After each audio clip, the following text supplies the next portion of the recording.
Welcome to Aging on the Suncoast. I'm your host, Jason Martino. In 2017, the National Legal Services Corporation produced a report, The Justice Gap, which identified that 86% of low-income Americans experience inadequate or no legal help for a civil legal issue. 56% of older adults aged 65 and older, and 80% of households with an individual with a disability experienced at least one civil legal problem within the last year. Because 6.4 million seniors nationwide are below the poverty threshold, having the means to seek legal assistance within the private sector is not attainable. Utilizing funding from the Older Americans Act, the Area Agency on Aging of Pasco and Pinellas Counties contracts with two legal organizations in order to provide a broad range of civil legal assistance to seniors in need and within both counties. To assist our audience understand what the Older Floridian Legal Assistance Program is, we've invited Sarah Nelson, the supervising housing attorney with Gulf Coast Legal Services, and Dick Motley, the managing attorney with Bay Area Legal Services. Today, our guests will help shed light on a variety of senior legal issues and how and why to seek help. Sarah, welcome to Aging on the Suncoast. Well, first of all, thank you for having me. Like you said, I'm from Gulf Coast Legal Services. Just last October, we celebrated our 40th anniversary, and we are located in downtown St. Petersburg. We also have offices in Sarasota and Manatee counties. Wow, 40 years, and that's something else.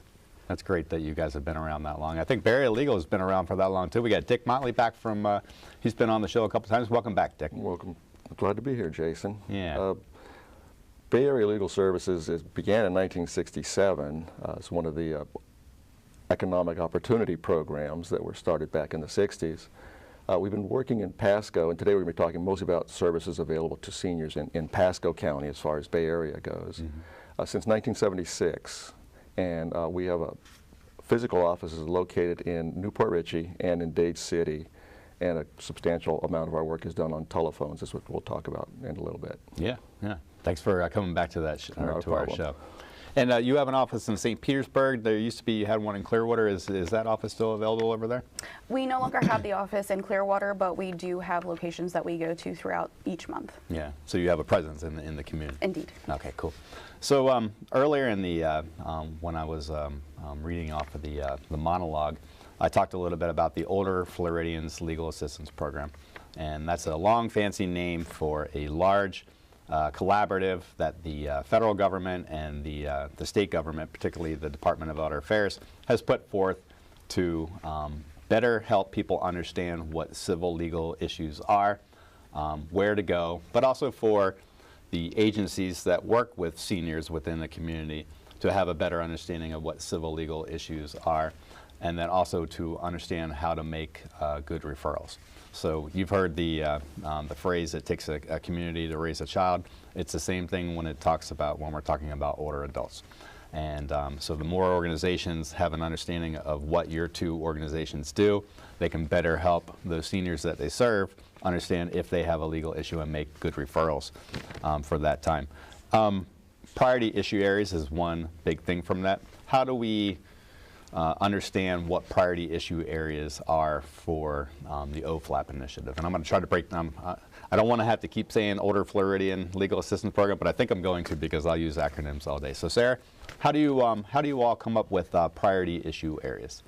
So we look at how many people come to us, and over the years we've noticed that Florida being a beautiful place with beautiful beaches, we have a lot of people coming here to retire. So we've noticed that one of our larger areas is housing, along with life planning or advanced directives. Oh, cool. Yeah. Dick, do you have the same strategy when you're figuring that out? Yes. We also given guidelines by, you say the money comes from the federal government. They provide guidelines as to what we're supposed to emphasize, which are the normal issues you'd expect to seniors having and legal issues. We also find substantial numbers of consumer problems and the housing issues also in Pasco. To a large extent, they seem to derive from the types of problems that you would have in a low-income setting. You have your seniors on income like Social Security or that, where there's not a lot of income and they have trouble paying the bills. And a lot of legal problems arise from those kind of issues. We tend to when we're looking at trends and patterns, we look at incidents and occurrence and prevalence as well. Both counties are very similar in the amount of seniors that reside within that county. Pasco County has about 30% seniors that live in Pasco County, and when I mean senior, I'm usually talking about somebody that's 60 and older. And then in Pinellas County, it's roughly around the same. I think it's like 29%, but that's all obviously going to grow. So it sounds like when you are determining what priority issue areas that you have, of those 30% of seniors that come in and present to you a type of case, you can take a look at that data right there. But isn't there something to the fact that certain seniors just don't know sometimes when they have a civil legal issue? Well, I think that's certainly true. But so they need to really err on the side of getting services if they think they have a problem in that area. Mm-hmm. Again, it's if you're getting trouble from a debt collector or anything along those lines, you need to talk to an attorney about it to see what rights you would have and what's protected and what a debt collector can or can't do to you. Same, I think, goes on housing issues. If you have housing quality issues, if that's a big problem in Pasco County, you need to see an attorney about it to determine what possible remedies you can obtain on getting your housing improved. Yeah, that makes good sense. Sarah, anything to add? Yes, especially in the housing arena, when it comes to homeowners associations and condo associations, making sure that they're able to keep up with those assessments, especially when they are low income, can be quite difficult, and sometimes they don't know to reach out so that we can assist them to make sure that it doesn't go into a dangerous level such as a foreclosure. Yeah, definitely want to mitigate before it gets to that type of issue there. So let's pretend I'm a senior and I think that I have a civil legal issue. And we're going to differentiate between the differences between civil and criminal and traffic, so we can be real clear about that. But for now, I think that I have a civil legal issue. Maybe it's housing, maybe it's income. Where do I start? How do I get a hold of your organizations so I can seek some help? There are a variety of ways. So your agency, the Area Agency on Aging, is a good place to start. They can call you to say that they have a problem. They might not know it's a legal problem. They can also call a senior legal helpline, and they can call us directly as well, but we get referrals quite often. And once we get those calls, then we screen the person to make sure they're eligible for services. So ensuring that they're over 60, that it is indeed a legal problem. A lot of times we'll have them come in and sit down with us and tell us a little bit more about it. And sometimes we'll find other issues that they didn't even know they had. Yeah. So it starts with the screening and having them come in to just sit down and talk to us. Yeah, that's a good point that you brought up about finding other issues and extrapolating out of that conversation some different things that may be affecting them negatively as well. Dick, Sarah mentioned the Senior Legal Helpline. I know that that's near and dear to you through Bay Area Legal Services. You want to talk a little bit about that at all? Well, that is a program that's funded by the state, and we do operate it for the state. We have attorneys basically throughout the state, and with telephone lines on internet now, you can have people all over the state who are experts in different areas. So when a person calls into the Senior Legal Helpline, they can actually be identified and connected with an attorney that specializes in that area. So it's a really good program for the seniors to utilize. Cool. Yeah, that sounds pretty cool. The 1-800 number for that, and then just like Sarah says, if they call the Aging and Disability Resource Center's helpline, they can also get information on how to contact either Bay Area Legal Services or Gulf Coast Legal Services. And if that person does not have the ability to do it, we can work out a system through the Area Agency on Aging to make sure that that connects.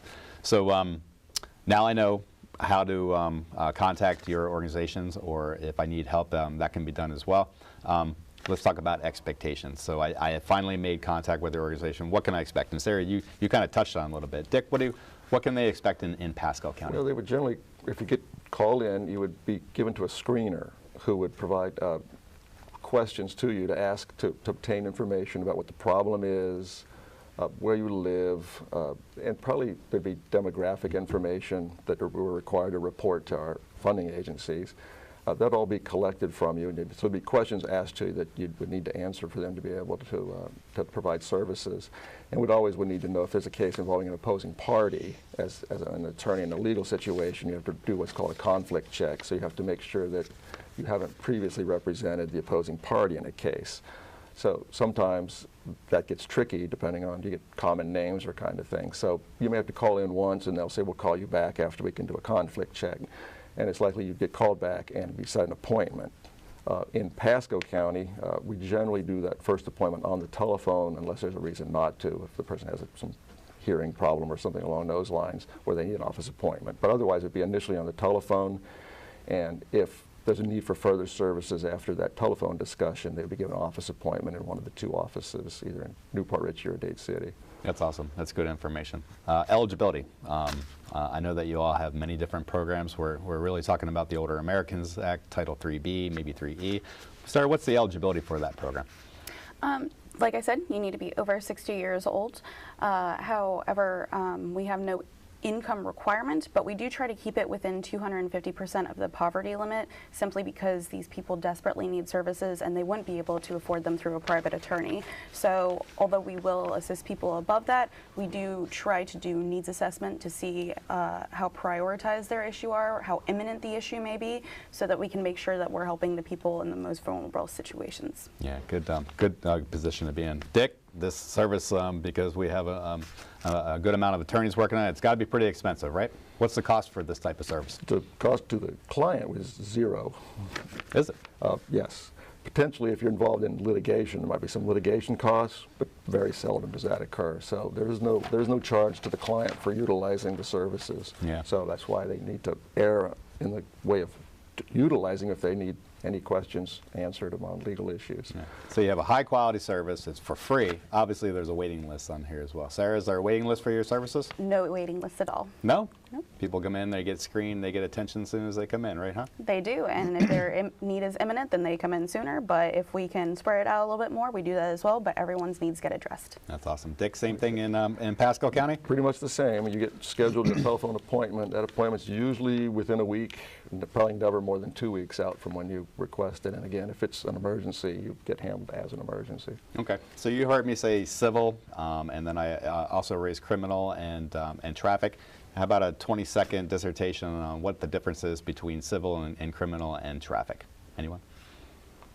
Well, civil, I guess it's easier to say criminal cases are cases that involve you're charged with a crime. Mm-hmm. We do not handle those. Individuals who are low income, who have criminal cases, get appointed public defenders. So there's no need for us to dual cover the situation.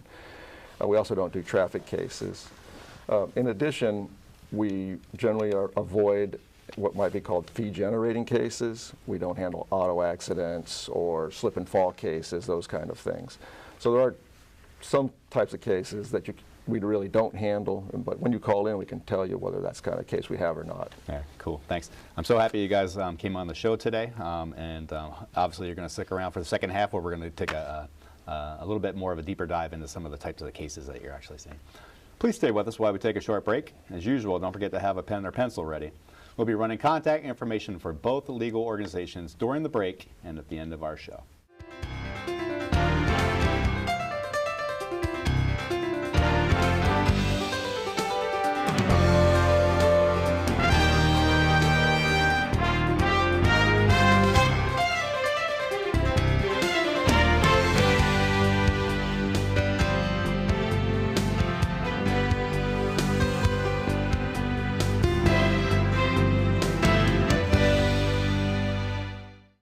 Many of us don't want to believe that elder abuse, neglect, or exploitation can happen to a family member, a friend, or even ourselves. Elder abuse is a growing problem and is severely underreported. Many victims are reluctant to report due to fear, embarrassment, shame, or guilt. In order to prevent elder abuse, we must take action. Don't be afraid to talk about the issue and report it to the Florida Abuse Hotline at 1-800-962-2873. Together, we can make a difference. Welcome back to Aging on the Suncoast. During the first half of the show, Sarah Nelson and Dick Motley helped us understand who their organizations are and what the Older Floridian Legal Assistance Program is. Let's continue this important discussion and take a deeper dive into the types of issues that affect our senior community, as well as grandparents and other relative caregivers of children. Sarah, welcome back to the second half of our show. Thank you. Yeah. And Dick, welcome back to the second half of our show too. Jason? Yeah.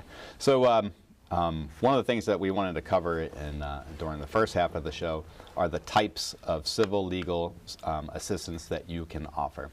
And I know that there's many ways that you can help people. Sarah, do you want to elaborate a little bit on what those ways could be? Absolutely. So the first and foremost is going to be advice. So people are going to come in, and at the very least we can do is give them advice on what's going on so they have a better idea. They know what's happening and what they can expect. From there, a lot of our cases are pro se, meaning that they do things mostly by themselves. So we will help with all the documents. We'll also help with communication to third parties if need be. However, when it comes to turning in those documents, filing them with the court or such, as well as hearings, they do those things alone. We do have representation where we do go with you, but only in a limited capacity since we do have limited funding, and we need to make sure we help as many people as possible. Yeah, that makes great sense. And then obviously you're ascertaining from that individual if they have the ability to do a type of pro se thing, or if they can handle just the advice and then move on. Dick, anything to add to that? No, those are the kind of things we can do for folks. And there's certain areas where the advice helps and solves, at least gives the person the information they need to know what's going on in the legal issue that they've got. That's a lot of consumer issues, or debt collection is that way. You may just get advice as to what protections you have from debt collectors and what they can do to you or not do to you. Yeah. And then there's other cases where representation is often provided, often in the housing cases, areas where there is problems with housing or that kind of thing that has to be resolved in a court setting. Mm-hmm. I want to go back to priority issue areas. What I understood pretty good is that you take all the data that you received for the last couple of years, and that helps you build that kind of strategic plan, that attention to different types of cases that have been presented to you before, and kind of a track of where you're going to go in the future and covering that. Let's take a real broad look at kind of a broad paintbrush of the types of priority issue areas that you have in Pinellas County, and then Dick for Pasco County, and then a little bit later on we'll go really in depth and to help people understand how that may be them as well. So Sarah, what's the broad priority issue areas that you're covering in Pinellas County?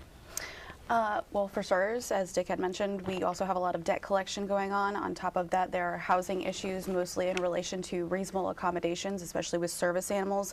And there's been a lot of bed bug issues going around in supportive housing, so that's become popular, as well as termination of SSDI benefits and SSI benefits. So those are a lot of the cases that we end up taking in. Yeah, I'm familiar with the bed bug issue as well. I worked very closely with your organization years ago, so it's a shame to hear that it's still going on right now. Dick? Well, in addition to some of the topics we've talked about, we do assist also with sort of life planning and end-of-life planning issues, powers of attorneys, health care directives, discuss wills and estates with people as to what kind of plannings they need. We don't do a lot of wills or estate representation, but we can help people understand what needs to be done in their situation to direct them to the folks that need to do that kind of work. Yeah, all very extremely important stuff for seniors. Right. There's also family issues, which we haven't really discussed at this point. About 10% of our intake deals with family issues, either divorce situations or enforcing support orders, and as you said, and probably what we're going to go into in a little bit here, of grandchildren issues of caring for minors and that kind of thing. Good segue. Let's go right in. Let's do that then. Yeah. So one of the population, you're serving a lot of individuals that are 60 and older, and those are your average citizens within Pasco and Pinellas County. And then we have a pretty unique population. We've covered it on Aging on the Suncoast before, and that is dealing with relative caregivers. Those seniors that are 60 and older caring for that child or children that are under the age of 18. Both your organizations work very closely with this population over there. I'm interested, what types of services are you doing with this population? Well, this is under a special grant that your agency provides legal service providers, and it actually begins, most services begin at age 60. For this grant, it actually begins at age 55. Good point. So there's eligibility begins at age 55 if you're older than 55, and you're caring for a minor, a person under 18. This grant allows us to represent you in what your needs are and helping get your legal needs in order for that child. I had a case that we did just last week involving this grant. It involved a 16-year-old who had multiple medical problems, including cerebral palsy, who had been cared for by his grandmother since 2010, when his mother died, and the father was sort of overwhelmed, just kind of disappeared. And the child now, and she had a power of attorney from the father, which was adequate until now when the child needs some surgery. And the medical care providers would not do surgery on the power of attorney. They said they had to have a court order. So this grant allowed us to file the necessary paperwork to do that. And there's an expedited sort of procedure available for relative caregivers in the state of Florida. And it provides for a custody order. And it's easier to get if you have consent. In this case, we did track down the father and obtain his consent. So we're able to basically get a court order within 4 or 5 days that allowed the child's surgery to be scheduled. Yeah. So this is a very good grant, and it's a very good program. Well, I'm glad we couldn't do it without you all, and obviously we're meeting those needs. You just illustrated what that need was. For the longest time, and as long as I've been doing the show and working with you all very closely as partners, the state of Florida has had laws that supported seniors raising children, but there was ways that they can go to make it even better, very similar to other states around the nation. Have the laws for the state of Florida help seniors in these types of caregiver dynamics? Well, this expedited procedure helps it in situations, but still, if it's a contested situation where the parents don't consent, it's still quite difficult. I mean, you're still in a position where you have to prove abuse, abandonment, or neglect, and that becomes a very difficult standard to meet. So it still can be tough, particularly if you can't track down the parents to consent. Yeah. The neat thing that I know about legal assistance, and especially your community organizations, is that you're not just attorneys working on case, you become case managers sometimes. Sarah made a great point speaking to the fact that you have, when you're talking with that individual, a lot of times you can pull out, extrapolate other things from them that are another cause of some of their anxiety or some of the negative things that are coming around. It leads me to believe that as legal providers, you can't do this alone, and that you have to have a support. You're serving people holistically. Is that a true statement? Yes, absolutely. Not just within our organizations, having our various legal areas where we can refer people interdepartmentally, but also other agencies throughout the counties that assist us with these types of things. For example, with the relative caregivers, we work a lot with kinship care for the behavioral health. Yeah, they're big partners around the state. As a matter of fact, they're notable, and their territory has expanded for the cause and for the fact that they provide a pretty unique service. Dick, same thing for you? Yes. Yeah. There's a lot of need for working with the other agencies. Okay. Priority issue areas too. I heard loud and clear that income was one of those. Let's take a little time and talk about income and the types of things that you see. Sarah, do you want to start with that? Sure. So we have a financial stability unit, which sounds very broad because it is. So it'll cover various things from disability and other income benefits through food stamps to also a tax clinic. So we can help people when they have over or under payments with any of those benefits, or if there's a termination or denial, then we assist them with getting that back. And our tax person is really, really great at helping to do offers at compromise, so that if people owe more than they can afford due to their low income, then he makes it so they have a lower payment to make, and then the rest is forgiven. That's pretty cool. Dick, anything in the income priority issue area department that you'd like to? Well, we also work on making certain that when people face like a garnishment or someone's trying to take money from a senior's bank account or their property, we can work on those issues to help put the protections in place that exist to prevent that. Housing, that's another huge one. Obviously, I'm preaching to the choir when I say in Pinellas County and Pasco County and probably around the state of Florida and in the nation that affordable housing is hard to come by nowadays. And a lot of smart people are coming up with different ideas to try to increase that. But also what we have is what we have when it comes to housing stock, and obviously there's issues with that housing. Dick, while we were talking to you, we want to talk a little bit about how Pasco County is working on that? Well, housing affordability is certainly, that's a community-wide effort, right. That from the very top down, so that's being worked on that way. From a local legal services perspective, one of the issues that we can really have more effect on is sort of housing quality issues. The housing that some of our low-income seniors can afford have serious problems with the housing themselves, where the landlords don't make the repairs that need to be made. So that's an area where we can really concentrate our efforts to try to improve the housing situation. Neat stuff. Sarah, how about with you? Yes, absolutely. The quality of the housing is definitely an issue, as well as maintenance of these properties as well. We've noticed a large increase in people who are getting notices about their home care, so making sure everything is clean, which again rolls back around into how we need other agencies to help us through housekeeping services to make sure that these elderly people, especially the ones with disabilities that prevent them from being able to deep clean their own homes, can get those services to prevent any potential eviction actions. Another community approach, huh? Mm-hmm. Yeah. So let's end it on the for this part of it, talking about the types of advanced directives that you work with as well. A little lower on the totem pole, but just as important that people have these important documents all filled out and ready to go for when they actually need to occur. Sarah, while we're talking to you, do you want to talk about how you work out advanced directives with the clientele that comes in? Absolutely. So when they come in, we find out what kind of assets they have. Do they have bank accounts? Do they have property? Things like that. So a lot of times when they have property, one way to help them get through the probate process is to have an enhanced life estate deed. So, you know, keeping the property in their own name for their life, but if they have someone, especially children, that they want to make sure it goes to, we can get that done ahead of time to make things a lot easier. Make sure their check accounts, savings accounts are payable on death to someone else. A lot of these things help them to avoid the probate process and make it a lot easier on the people that they leave behind. Yeah, and still doing it while they're independent and they have that capacity. Dick, we talked a little bit earlier about initiatives that you have going on. Take 45 seconds or so to talk about what you have going on that's pretty neat in Pasco County. Well, we have two housing initiatives going on now. One of them is a statewide initiative.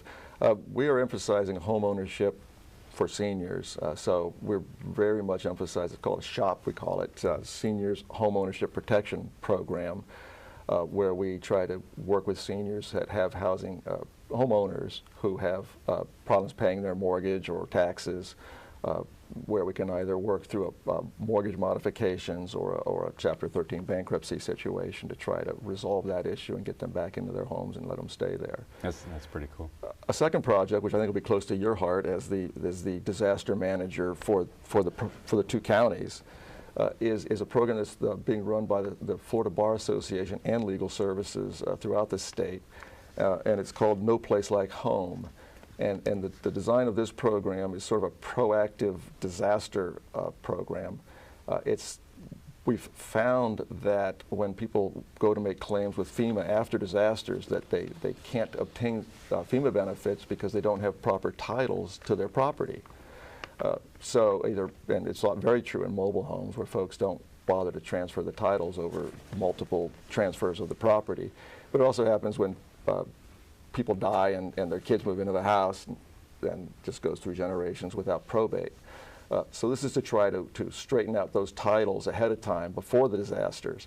So if you have that, if you're watching this show and you have that, make sure you have title to your property if you believe and make certain. And if you don't, you need to call us to get to work on that. Yeah, Dick, I appreciate the information on that. Sarah, we're running a little bit of time. I know you wanted to talk about a couple. I'd suggest to the audience out there that if you want to learn more about Gulf Coast or Bay Area Legal and some of the initiatives that they have, that you contact those organizations. Sarah, thank you very much for coming on the show. Thank you. Today, Dick, always, thank you very much for coming on the show. Thank you, Jason. Hopefully I don't embarrass you, but you're getting ready to retire, and I hope that you have a long, successful life outside of work. We really appreciate everything that you've done for the last almost 30 years. Providing quality legal services to seniors in Pasco County. Thank you, Jason. We'll see you next month, and until then, have a happy and healthy February.